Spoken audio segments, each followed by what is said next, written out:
enhancement, ya, untuk melatih sumber manusia yang terdiri majoritinya daripada dalam golongan muda ini.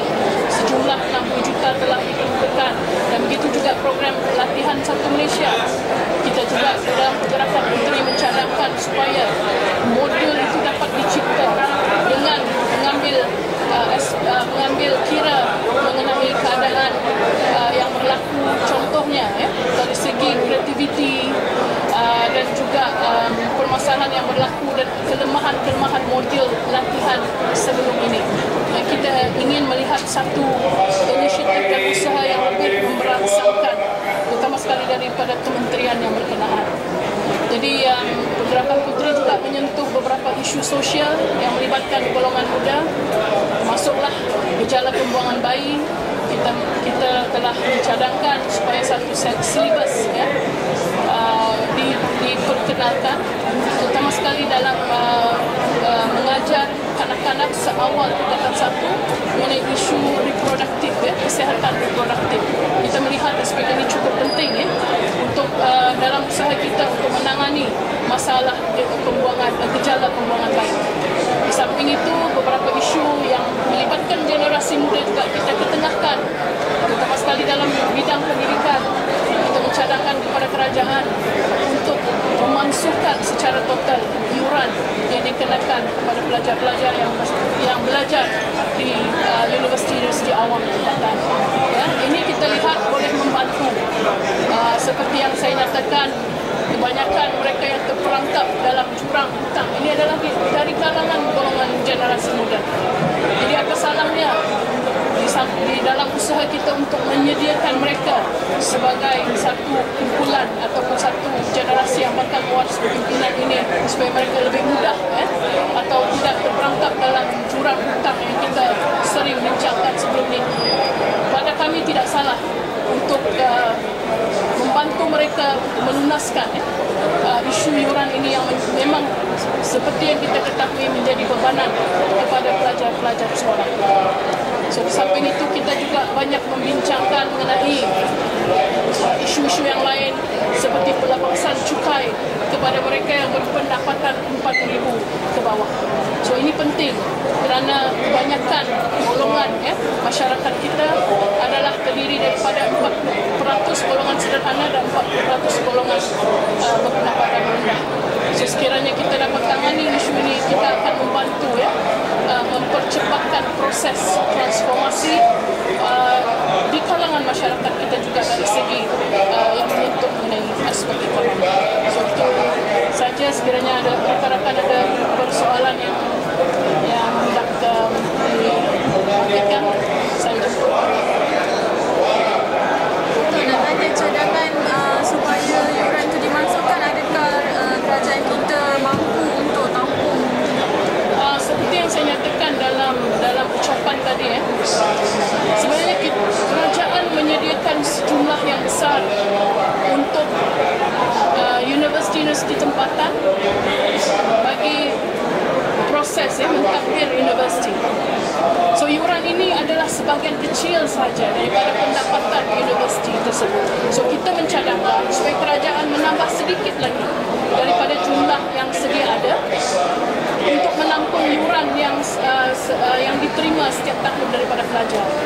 Saya yakin jumlah ini adalah jumlah yang kecil sekiranya kita bandingkan dengan sejumlah contohlah satu universiti mungkin memerlukan 300 juta untuk mentadbir universiti, dan sekiranya kita nak ambil dari segi golongan pelajar 500 pelajar atau 1000 pelajar, mungkin boleh menjana income untuk universiti tersebut 9 juta contohnya.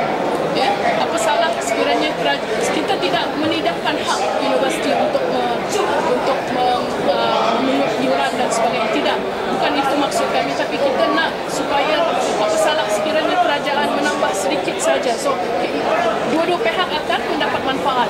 Pelajar mendapat manfaat, mereka tidak lagi dibebankan dengan hutang yang hampir berpuluh-puluh ribu. Selepas kerja mereka terpaksa membayar, tapi pada masa yang sama juga universiti tidak akan kehilangan punca pendapatan daripada iuran-iuran tersebut.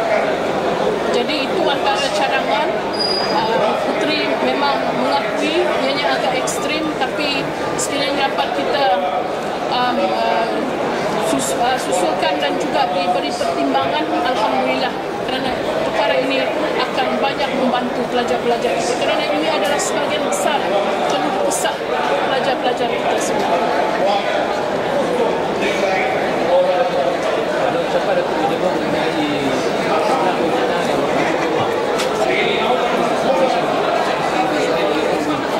Amin. This is part and parcel of life. Saya rasa perkara ini tidak menjurus sertakan hanya kepada pergerakan kita. Mana-mana organisasi pun, termasuklah pembangkang, berlaku perkara seperti ini. Jadi kita tidak mahu melihat perkara ini sebagai punca pergerakan kita dilihat rumah. Jadi itulah saya mengajak adik-adik puteri saya, pasti telah menjalani proses transformasi.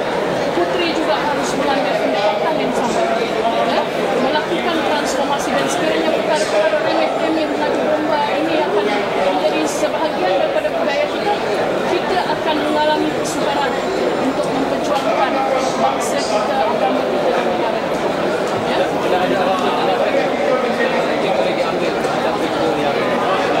Sebenarnya perlembagaan parti telah menetapkan beberapa tindakan diambil sekiranya ada di kalangan ahli-ahli kita yang melanggar aspek disiplin parti. So kita serahkanlah kepada kebijaksanaan, tapi apa yang penting ahli-ahli kita perlu mengambil pendekatan bahawa kepentingan diri harus tidak didahulukan di atas daripada perjuangan parti.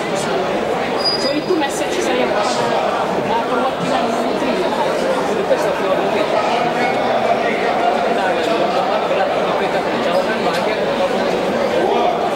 Fitnah mengadu domba ini boleh berlaku di mana peringkat sahaja.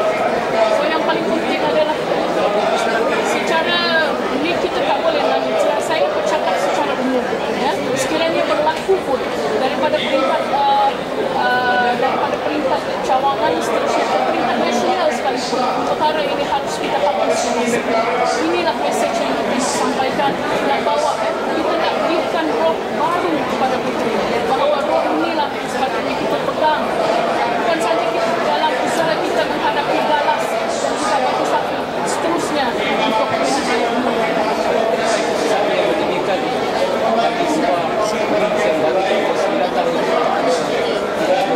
Pergeseran adalah biasa.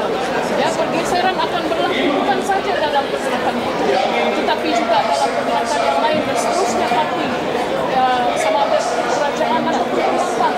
Tapi yang paling penting adalah bagaimana kita nak menangani perkara tersebut. Dan itulah yang kita nak minta, supaya sekiranya adalah elemen-elemen negatif